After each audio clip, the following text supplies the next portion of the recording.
আসসালামু আলাইকুম ও রহমতুল্লাহ। সম্মানিত শিক্ষার্থী বন্ধুরা, আশা করছি আল্লাহর রহমতে আপনারা সকলে ভালো আছেন। আজকে আমরা আমাদের পঞ্চম শ্রেণীর শিক্ষার্থী বন্ধুদের জন্য practice for making WS question নিয়ে যে ধারাবাহিক ক্লাসগুলো করছিলাম, তার মধ্য থেকে আজকে আলোচনা করব আমরা 21 নম্বর ক্লাসটি। এর পূর্বে আমি আমার ইউটিউব বা ফেসবুকে প্রায় 20টি ক্লাস আপলোড করেছি।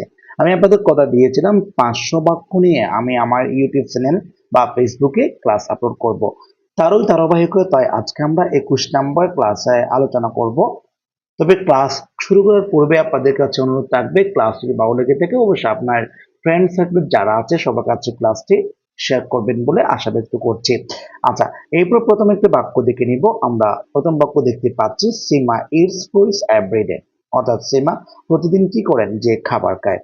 আচ্ছা, আমরা জানি কি বাক্যের শুরুতে বা বাক্যের সাবজেক্টের নিচে যদি কখনো আন্ডারলাইন থাকে এবং বাক্যের সাবজেক্টে যদি কোনো ব্যক্তিবাচক শব্দ হয়, সেক্ষেত্রে আপনাকে বাক্যটা শুরু করতে হবে হু দেয়া। তো আমরা প্রথমত হু দিব, তারপর বাকি অংশ যা যা আছে হুবহু লিখে দিয়ে বাক্য শেষে প্রশ্নবোধক চিহ্ন দিলে আমাদের বাক্যটি কি হয়ে যাচ্ছে, মেকিং ডাব্লিউএস কোয়েশ্চেন হয়ে যাচ্ছে। এরপর আমরা বি নাম্বার দেখবো। বি নাম্বার দেখতে পাচ্ছি, হি গ্রোস crops, ঠিক আছে, ক্রপস অর্থাৎ তিনি শস্য উৎপাদন করেন। আচ্ছা, এখন আমি প্রশ্ন করি, তিনি কি উৎপাদন করেন? অবশ্যই শস্য বলবেন আপনারা। তো সেক্ষেত্রে আমরা দেখবো যে যেমন সাবজেক্টের পরে বি বি ওয়ান এর সাথে এস বা এস যোগ আছে। ইংরেজিতে আপনি যদি খেয়াল করেন দুই ধরনের বাক্য পাবেন, একটি সাবজেক্টের পর সরাসরি বি ওয়ান অথবা বি ওয়ান এর সাথে এস যোগ অথবা ইএস যোগ বা এখানে বি টু, ঠিক আছে, এভাবে করে থাকবে। তো আমরা জানি কি সাবজেক্টের পর যেহেতু বি ওয়ান এর সাথে এস যোগ করা আছে এবং কি জানতে চাচ্ছে, সেক্ষেত্রে আমরা প্রথমত হোয়াট দিব, তারপর যেহেতু ভার্বের সাথে এস হয়ে আছে সেজন্য আমরা ডাজ দিব, ঠিক আছে, ডাজ দিব।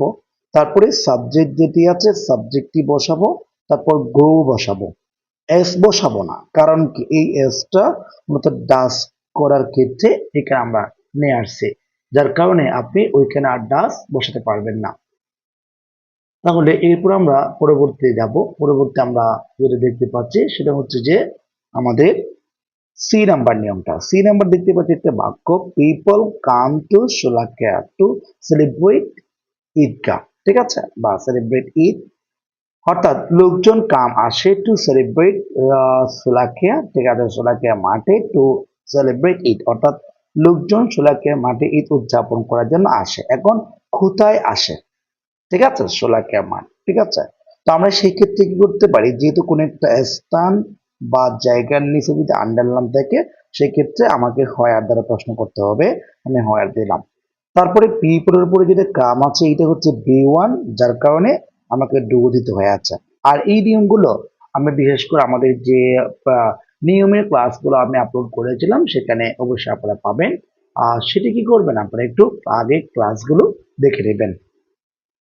তখন আমরা কি করব, প্রথমত হোয়ার বসালাম, তারপরে একটা ডু বসালাম, তারপর সাবজেক্ট বসাবো, যে সাবজেক্ট পিপল আছে পিপল বসালাম, তারপর কাম যা আছে কাম বসালাম, তারপর টু সেলিব্রেট ইট, অর্থাৎ সুরাকিয়া শব্দটি যে শব্দটার নিচে আন্ডারলাইন আছে সেই শব্দটি আপনি কি করতে পারবেন না, এটা আর এখানে বসাতে পারবেন না। এরপর আমরা ডি নাম্বার দেখবো। ডি নাম্বার দেখতে পাচ্ছি, the live in the a big village, তারা একটি বড় জায়গায়, তার মানে বড় গ্রামে বসবাস করে। তারা তারা কোথায় বাস করে, কোন একটা জায়গা বা রেস্তোরাঁর নামের নিচে যদি আন্ডারলাইন থাকে আমাকে হোয়ার দ্বারা প্রশ্ন করতে হবে। তো আমি প্রথমত হোয়ার দিলাম, তারপরে কি আছে যে আমাদের সাবজেক্ট, মানে এখানে বি ওয়ান আছে, তো বি ওয়ান থাকলে আমাকে ডু বসাতে হবে, আমি ডু বসালাম। তারপর এখানে সাবজেক্ট আছে সাবজেক্টটা বসালাম, তারপর এখানে যেটা লিপ আছে লিপটা বসিয়ে দিলাম, তারপর ইন আছে ইনটা বসাই দেবো, অর্থাৎ আমরা যেইটুক পর্যন্ত আন্ডারলাইন করেছি সেইটুকু এখানে বসার দরকার নেই। অর্থাৎ আমরা যখন মেকিং ডাব্লিউ স্ক্রিন তৈরি করব বা প্রশ্ন তৈরি করব তখন আমাদেরকে এগুলো লিখতে হবে না।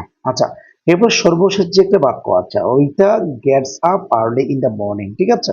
তো আর্লি ইন দ্য মর্নিং এটা হচ্ছে একটি সময় উল্লেখ বা সময় নির্দেশক একটি শব্দ।